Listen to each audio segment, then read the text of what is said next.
AS22 accounting for taxes on income में mat वाला point जब आता है तो हम कैसे सॉल्व करते हैं अपना question. Let's see illustration 2 study MAT का। From the following details of A limited for the year ended 31 March 2001 calculate deferred tax asset और liability as per AS22 and amount of tax to be debited to the P&L account for the year. Accounting profit दे रखा है, book profit as per MAT दे रखा है, profit as per income tax act दे रखा है, tax rate दे रखा है और मैट रेट दे रखा है।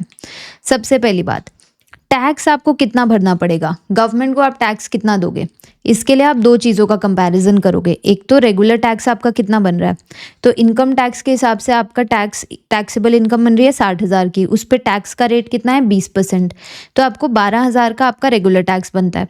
फिर आप इसको कंपेयर करोगे मैट से, मैट के अंडर आपका टैक्स कितना बन रहा है, minimum alternate tax. Book profit देखोगे, book profit as per MAT कितना है 3.5 लाख और मैट रेट क्या है 7.5%। ठीक है, तो मैट के हिसाब से आपका टैक्स कितना बनता है 3.5 लाख इंटू 7.5%, ये बन रहा है हमारा 26,250। अब मिनिमम ऑल्टरनेट टैक्स का क्या मतलब है, मिनिमम ऑल्टरनेट टैक्स का क्या मतलब है कि मिनिमम ये तो देना ही देना पड़ेगा आपको। अगर आपका रेगुलर टैक्स 30,000 आ रहा होता, मैट से ज़्यादा आ रहा होता तो रेगुलर टैक्स भरते, बट अब रेगुलर टैक्स मैट से कम आ रहा है तो हमें कौन सा टैक्स भरना पड़ेगा, मैट भरना पड़ेगा। तो हम इन दोनों में क्या देखते हैं, हायर देखते हैं, जो वैल्यू ज़्यादा होती है हम वो टैक्स भरते हैं। अब ये निकल के आया है करंट टैक्स, जो आपको गवर्नमेंट को जमा कराना है। इनकम टैक्स करंट ईयर का जो आप पे करोगे वो है करंट टैक्स। और एज पर AS22 DTA या DTL कितना बनेगा, ये कैसे निकालेंगे हम, तो इसके लिए आप किस किस का कंपैरिजन करोगे, अकाउंटिंग प्रॉफिट यानी कि profit before tax PBT, accounting profit कितना निकल के आ रहा है 6 लाख का, तो आप इसके लिए कंपैरिजन करोगे, आपका PBT या अकाउंटिंग प्रॉफिट कितना है 6 लाख का। और जबकि टैक्सेबल इनकम कितनी है, टैक्स के हिसाब से आपकी इनकम कितनी मानी जा रही है, टैक्स वाले कितनी इनकम मान रहे हैं आपकी, रेगुलर टैक्स के लिए आपने 60,000 की इनकम उठाई थी ना, इसके लिए बुक प्रॉफिट मत देखना, मैट वाला प्रॉफिट मत देखना, टैक्स वाले कितनी इनकम मान रहे हैं आपकी, टैक्स वाले इनकम मान रहे हैं 60,000 की।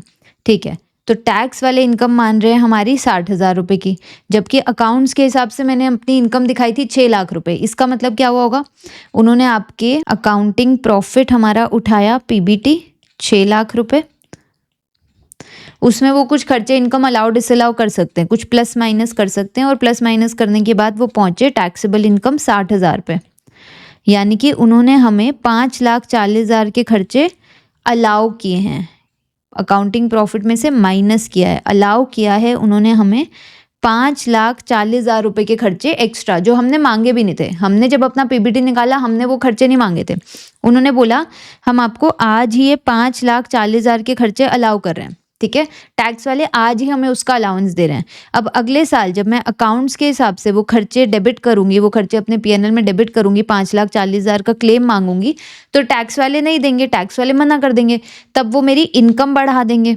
अगले साल मेरी इनकम इंक्रीज कर देंगे 5,40,000 से। आज उन्होंने मेरी इनकम डिक्रीज कर दी 5,40,000 से, इसी को बोलते हैं टाइमिंग डिफरेंस। इसी की वजह से टाइमिंग डिफरेंस होता है कि अकाउंट्स वाले आज नहीं मांग रहे खर्चा, वो टैक्स वाले आज दे रहे हैं, कल को अकाउंट्स वाले मांगने जाएंगे झोली फैला के तो टैक्स वाले मना कर देंगे, कल को वो हमारी इनकम में ऐड कर देंगे 5,40,000 के खर्चे। तो ये क्या बनेगा, DTA बनेगा या DTL बनेगा, ये जो उन्होंने 5,40,000 के खर्चे एक्स्ट्रा हमें आज अलाउ कर दिए, इस पे मैं DTA बनाऊं या DTL। DTA का मतलब है फ्यूचर में टैक्स का फायदा होगा, यहाँ पे क्या होगा, फ्यूचर में मेरी इनकम बढ़ा दी जाएगी तो टैक्स ज़्यादा पे करना पड़ेगा, तो फ्यूचर में टैक्स का नुकसान होगा, यानी कि इस पे आप बनाओगे DTL। कितने का, 5,40,000 के अलाउंसेज आपको दिए हैं, 20% का टैक्स रेट है। कौन सा टैक्स रेट देखना है, टैक्स वाला, मैट वाला नहीं, 20% का टैक्स रेट है। इस पे फ्यूचर में ये मेरे से टैक्स ले लेंगे, 5,40,000 का 20% कितना होता है 1,08,000, तो 1,08,000 का बनेगा आपका DTL।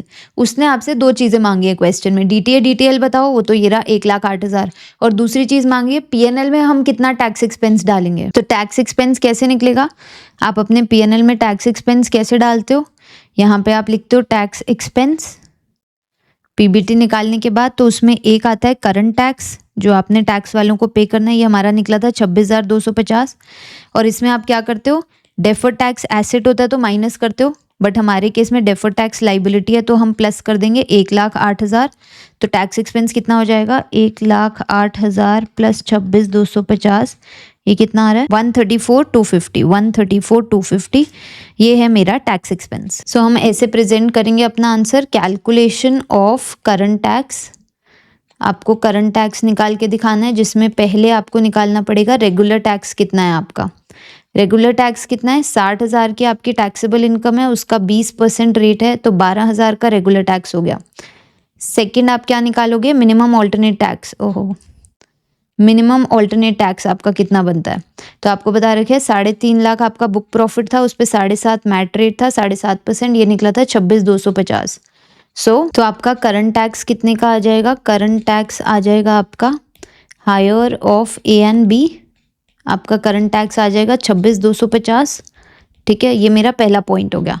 सेकेंड पॉइंट में हम निकालेंगे deferred tax, calculation of deferred tax.